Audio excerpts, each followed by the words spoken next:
तो सारे जेल के ताले खुल गए और जो पहरेदार थे वो सो गए, पहरेदार सो गए, जेल के ताले खुल गए। वसुदेव जब लेके गए तो यमुना जी में गए तो यमुना जी में थोड़ा थोड़ा पानी, यमुना जी चढ़ती आई ऐसे ऐसे चरण छूने के लिए ऊपर को आई। जब वसुदेव यहाँ तक आए तो भगवान कह रहे हैं कि पिताजी को डर लगेगा, तो उन्होंने अपना एक चरण निकाल के जैसे यमुना जी ने उनको चरण का नीचे निकाल। हाँ फिर वो नीचे को चली गई, जब लेके गए अच्छा फिर वो वहाँ लेके गए हाँ जेल में, और जेल में जैसे ही गए तो बेड़ी भी बंद गई, ताले लग गए और ये हथकड़ी वगैरह जैसे थी ऐसे ही हो गया।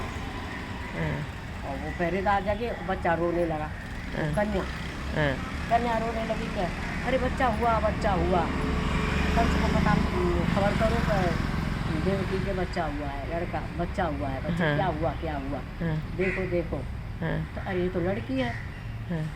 तो वो कह रहे हैं कि लड़की, वो तो 8वां पुत्र बताया, लड़की कैसे हुई। तो वहाँ कहते हैं कि देखो नीचे से ऊपर तक कहीं तक 8 करो, ऊपर से गिनो तो नीचे 8 आता, नीचे तक कर दो, ऊपर आपने बीच में तो लड़का मरवाई दिए। हाँ तो अब बीच में कहीं से 8 करो, एक जगह पर 8 होना ही है। ऐसे उनको भ्रमित किया। अच्छा तो ऐसे फिर बालक लड़की मारी कंस ने। हाँ फिर उस कंस को ताला लेके वो कंस लेके गया उसे।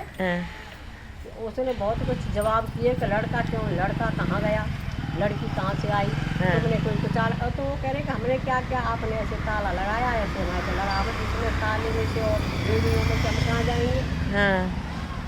उनका ज्ञान भी मंदा कर दिया भगवान के, इन्हें कुछ बताने की नहीं शक्ति नहीं। अच्छा जब वो लेके गए बाहर तो ऐसे जैसे वो मारते ऐसे तो हाथ में से छूट गई, चली गई। तो उसने कही कि अरे दुष्ट, तेरे मारने वाला तो पैदा हो गया।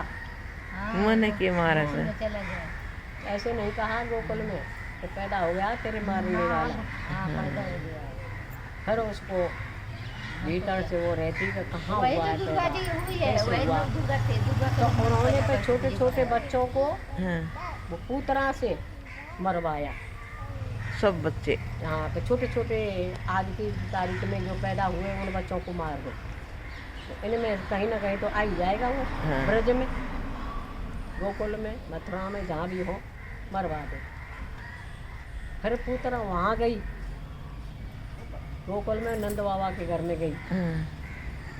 अब नंद बाबा के यहाँ गई तो बड़ी सुंदर बन के गई, और फूल आइए लेके, तो कौन आई हो ऐसे बोला, मैं इनकी पहले की मैं जानती है, भूल गई, मैं इनकी सखी हूँ, मैं लाला के दर्शन करने आई, तो देख करो दर्शन करे, विश्वास किया। और ऐसे ही यहाँ वो आंचल में वो जहर लगा के लाई, लाला को उठा के ले गई, कन्हैया को ले गई और बड़ी विशाल उसमें ले गई। तो अब आंचल पिलान लगी पूतना।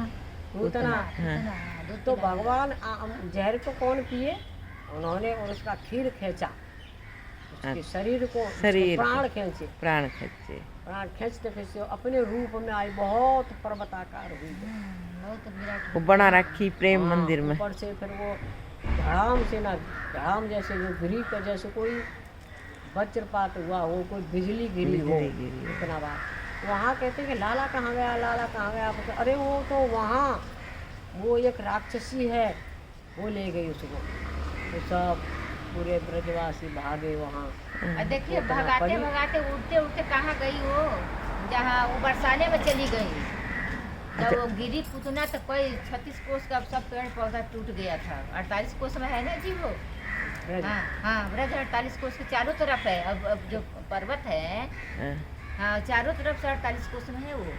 हाँ वहाँ गिरी थी वहाँ बरसाने में गिरी थी उनके द्वार पर ही, तो तभी तो उठा कर ले गए थे वहाँ। राधा का जन्म हुआ था। लाला यहाँ खेल रहे थे, वही खेल रहे थे, वो तो यहाँ बैठे खेल रहे थे, और वो खत्म हो गई। जब लल्ला को लेके आए खत्म हो गई। हाँ, पर नंद बाबा ने बहुत दान दिया कि मेरे बेटा के प्राण बचे, बहुत दान किया। तो छोटे से लल्ला थे वो, उनको पूछ भी नहीं सकते, वो तो परमात्मा थे। परमात्मा वो तो उन्होंने तो अपना लल्ला माना ना, लल्ला लल्ला करके। इतना विराट रूप था ना जिसको काट कर जलाया गया, और पूरा धुआं जो एकदम सुगंधित ही महकने लगा, उसका शरीर से महक आने लगी।